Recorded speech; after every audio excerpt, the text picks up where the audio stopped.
I know Chigs is in here recording or some shit. No Chid Smooth in here, right? So whatever you say, you know, Chig gonna have everything up there. whatever you say, Chid's gonna be on YouTube with it, man. I like you. See, one thing people are not gonna do is flip the switch because I defeated him at his own game and make me look like I'm foul because I recorded the devil. Wack is a blackmailer. He is an extortionist. Them niggas is putting the pressure on. Like that shit he did to Gilly and Wallow was foul. All the way foul. Everybody that Wack. What do you mean? What do you mean? What do you mean to Gilly and Wallow? Like why would he go on you on a podcast? Why would you tell the world? People like Gilly and respect him. Why would you tell millions of people punched in his face by Beanie and ran? Then I would have never did that to Gilly. I made videos about you in the past based off of the Chirac stuff because I didn't even know who you was and how big you was until I started finding out about King Von and FBG Duck and looking at certain situations. Then I was like, oh, okay, academics. I didn't know who you was. Then I seen Mike on trying to dish you. So that's when I learned who you was. But it was like, yo. Hold on. I'm gonna be honest. You know what I've realized? I don't know. I think we have different perspective of this because like I look at that and like if you mention, right, like if right now, right, say somebody like try to beat me up, right, while we're at the podcast, and if you mention it now, I don't know. I think I just, you know, and this is respectfully. I think we just have different perspective because like me, I wouldn't care, like, you know what I mean. So I looked at because I was at that podcast when he mentioned the thing about Gilly, and I was looking at like, yo, I think Wack's just trying to get good content, but I ain't gonna lie, Gilly was a little upset. Gilly was, I've never seen Gilly like that before. And I guess to your perspective on it, maybe when you look at it like that, it's foul because that's not content. That's more like you're putting out something to disrespect somebody, right? My whole thing, listen, my whole thing is like this, right? When he sat up there, he said out of his mouth, that's why Bam fucked you in the ass, which Bam never did. That never happened. But he violated me, nevertheless. When he said what he said out of his mouth, the gloves came off. There's no respect no more. You see what I'm saying? I would have never leaked those. I would have never let that audio out on him if he didn't disrespect me like that in my face. Like how he talking about he would have said it on me in that room. If he would have swung on me in that room, he would have died. Anybody that knows me knows if he would have swung, he would have died in that room. And that's the bottom line to that. Wack play all he wants to, but Wack, no. I got audio with Wack sitting up there saying, yo, I know until you hear oh, that's right. He got the lawyers coming at me right now because he don't want y'all to hear what he had to say about everybody else. Wack 100 is nobody's friend. The dude is the devil. And bottom line to it is, that shit that he was doing to Nipsey Hussle is going to cost him. He know that for now on, he better stay on the outskirts of town because somebody ain't gonna like what he did. That dude is foul. He telling everybody that Nipsey Hussle was actually an informant. He was a rat. Oh, wait for the rest of the audio. Nipsey was a rat. That's what he's trying to say. Nipsey was a rat. And let me ask you a question because I talked to Wack about this, right? And Wack said, this is where your information isn't correct or all the way correct. He said the alleged video of whatever sexual stuff was going on only came out after Nipsey died, so it's impossible anybody could have used that to try to blackmail or extort Nipsey because Nipsey was dead already.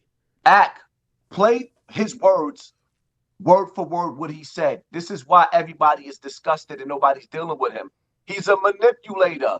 Play his words. Don't let him try to manipulate you. What he said was Nipsey was, yo, first of all, you it's the tapes. Then you got to understand, like he said, him and Big U was scheming on getting 30% of Nipsey Hussle's estate. The nigga said so much foul shit, you're leaving shit out. You can't justify all of that in that audio. It's over for Wack. As far as a podcast goes, ain't nobody going to sit down with Wack no more.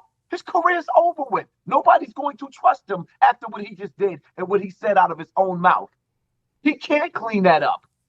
I would love to hear what Big U have to say when he hear how Wack 100 had me on a phone conversation on a three-way while he was, and then got off the phone. Like, matter of fact, the funny part about it is he called me back because when he got on the phone with Big U, after a while, I hung the phone up Wait, because he I was called Big disgusted. U out. Hold on. By the way, Big U did kind of respond. He put up a message and he said, I'm in the month of Ramadan. I'm not dealing with COINTELPRO.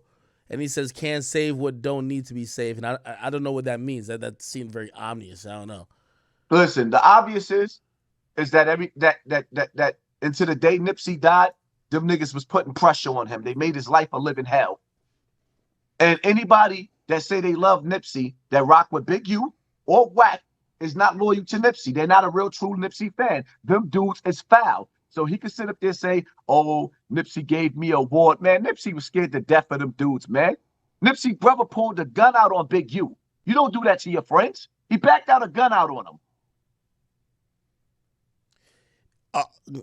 Big U bragged about how he went to Nipsey studio and took the equipment out of the studio. Nipsey Hussle is dead. Shitty Cuz did not just kill Nipsey Hussle. That was a hit. Not only was it a hit, when you listen to the audio that I got, please, man, he already had, it was premeditated. After the dude hit, after he killed Nipsey Hussle, he went straight to the mental hospital because it was already planned.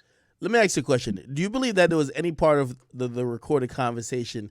Because I listened to some of the parts already, and it feels like Wack is buttering you up in terms of like, you just meet somebody trying to get to, like, he's telling you certain shit to make you feel like, oh shit, you're the guy. You know what I mean? So he's like, yo, this was really going on. So you could kind of bite into that, and then you could trust him more. I'm not saying. Go ahead. That's what made the niggas stupid. Them niggas is greasy. Are you like, because I'm gonna keep it real with you, some of the names and the things you've mentioned and probably brought to light, are you worried about your safety? The day that I was born. Because by the way, I'll tell you this. I've heard a lot of industry stuff. Anytime it comes to Nipsey, first of all, people already thought we had this beef, which we actually talked about it before he died, but I just stay out of it. You know what? Because again, Nipsey at this point is a martyr. He is someone who is mythicized in hip hop culture, where the story has been written.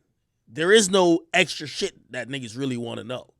So if you come with that information, you are going against the legend, and you're probably somebody who's going to be blamed for tarnishing the legacy, which could have a lot of ramifications. There's some people who probably be like, yeah, we don't like Wack for what he said, but we don't like you neither because you leaked it. That could put you in jeopardy. See, the real niggas in the street, they all hitting me up, and they don't feel that way. That's master manipulation. See, the problem is that there's so much energy around me right now. I got so much shine on me right now that certain niggas are getting jealous. Oh, wow, he recorded a conversation. Shut the hell up. I recorded the conversation for Nipsey fans so they can hear what the hell was going on with Nipsey, and people love me for it.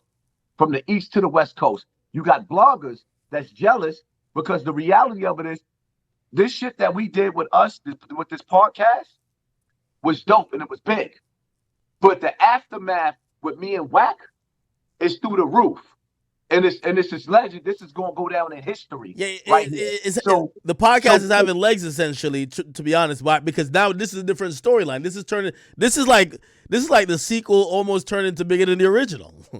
Yeah, it is. And see, the thing about it is also, there's probably like about 1,000 podcasters that's eating off of the situation with us at the table, and even more of the aftermath. So it got even bigger. Absolutely. And now here's where the jealousy comes in. Nobody wants to see Hassan Campbell on top. I am the underdog. I'm doing everything by myself from a cell phone. I am the underdog. No laptop, no nothing. Everything from a cell phone. And dudes don't understand how I got this far. And now, even still, it's like millions of people are watching and actually see, like, yo, is this really going on? I'm on the phone. I've been on the phone with celebrities on a daily basis.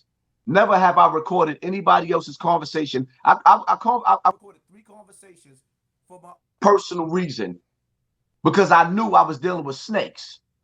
And Wack was the biggest one out of all of them. I recorded a conversation that I had with another dude that's like kind of like gangster only because if he went up on the end, he said, yo, I pressed that nigga like Wack did, I was going to say, nah, this is how the conversation went. I never leaked the conversation, and I'm not going to say who, because that brother ain't never went out there and told people, yo, I had to check that nigga, this, that. So if he ever did, the conversation is going to say, no, this is what really happened. Outside of that, I don't record conversations. Yeah, That's not my style. But I knew Wack was the devil. And see, the bottom line to it is, it's like, yo, the nigga admitted to extorting Oscar De La Hoya, a great champion boxer, who relied on them dudes to get him, you know, some people, girls, dudes, whatever he like. He dressing up in negligees and shit like that in women's attire, and they extorted him. Nipsey Hussle extorted him. Everybody, yo, it's a long list. I'm not even giving out the list of everybody that he's squeezing, he's disrespecting. It's like, yo, Nipsey been dead. He died a horrible death.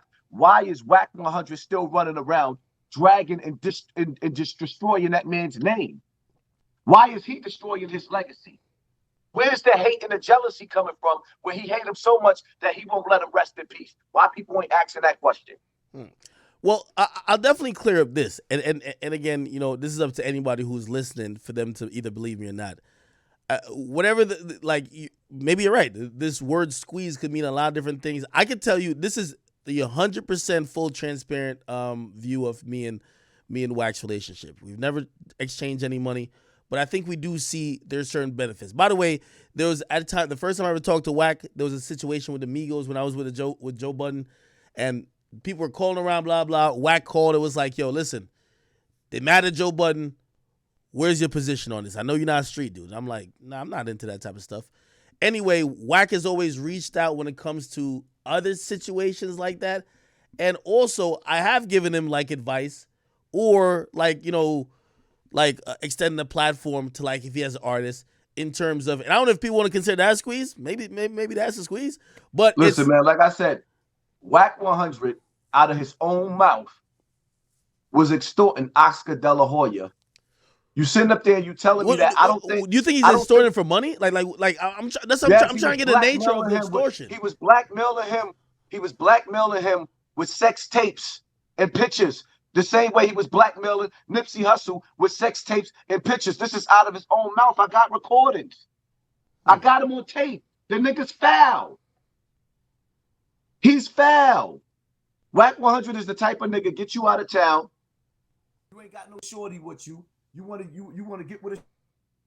He lined you up with a shorty, and then they got you on tape. Shorty beat her, and this is allegedly. I'm just giving you like some of the shit that he admitted to. You don't even know you in a room with hitting cameras and shit like that, and now there's footage all over the place. This is what he does. Wack is not a friend of anybody. He did it to De La Hoya. He did it to Nipsey Hussle. How you get sex tapes on De La Hoya and Nipsey Hussle? Yo, I ain't gonna lie. Yo, Hassan. Hold up. Yeah. Act one more for you. One more for you. See, this is why the internet is going crazy. Why is it that Wack 100 was the one that got the tape? Wack 100 got the sex tape of Kanye West. How did you get Kanye West sex tape? Oh, you got it from Ray J. Right. So you went and got the sex tape from Ray J. Why? So you could extort money out of Kanye West. And then Kanye West brought the tape back. I got to say allegedly. You see what I'm saying? So now you got to understand something. You extorting niggas. How you got sex? So now you got Kanye West's sex tape, or rather Ray J and Kim Kardashian sex tapes. You got that.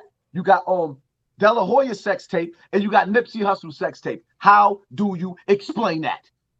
He's the devil. Is there a way where you and Wack could, like, because again, I think here's what I fear, right?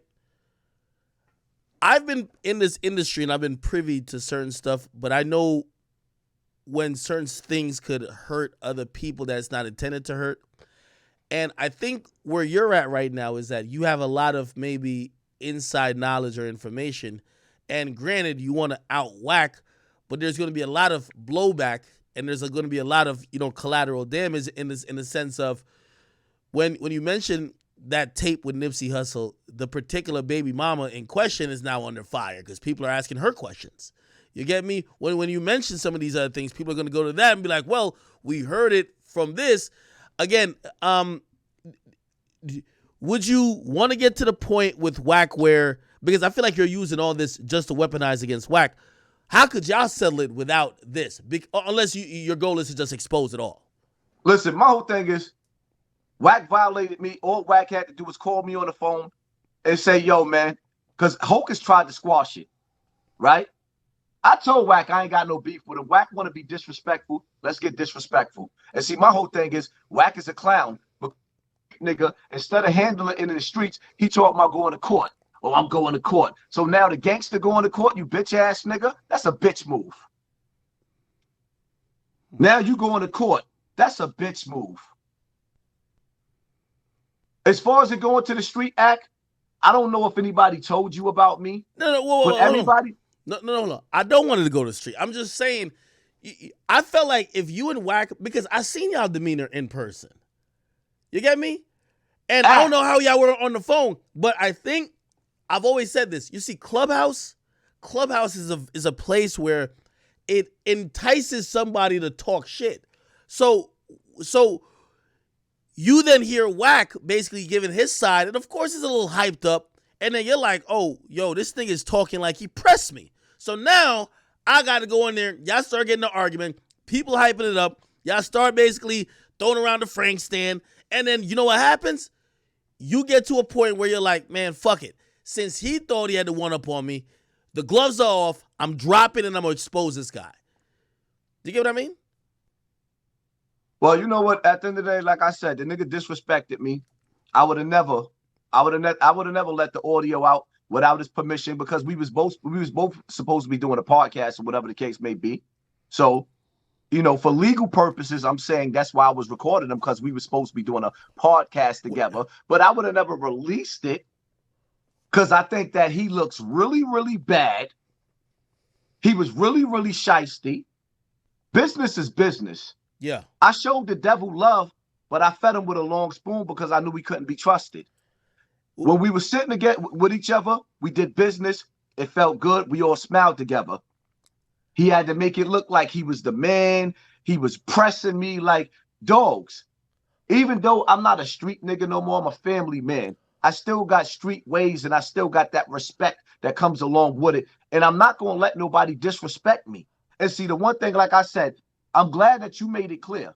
Wack did not disrespect me or press me face to face. The nigga was giving me hugs and had pretty teeth. He had pretty teeth. He kept smiling. Well, I think the disagreement with that is I think he's saying that he said certain stuff, which I watched later. Like he was saying little comments, and I think he said I was just, well, hold on. Let me ask you a question. Would you be down to have a conversation with him? When he went to Clubhouse, not the one that you listened to, yeah. There was one prior to that. They had like 2 rooms. The nigga was sitting up there telling people, he put the pressure on me. He was talking to me, telling me, yeah, nigga, you got fucked in your butt. The nigga did not talk to me like that. No man will ever say some shit like that in front of my face and not get stabbed dead in your neck. Nobody. Would you have a conversation with him? I'm willing to have a conversation with him. Wack hit me. He want to come in here and talk.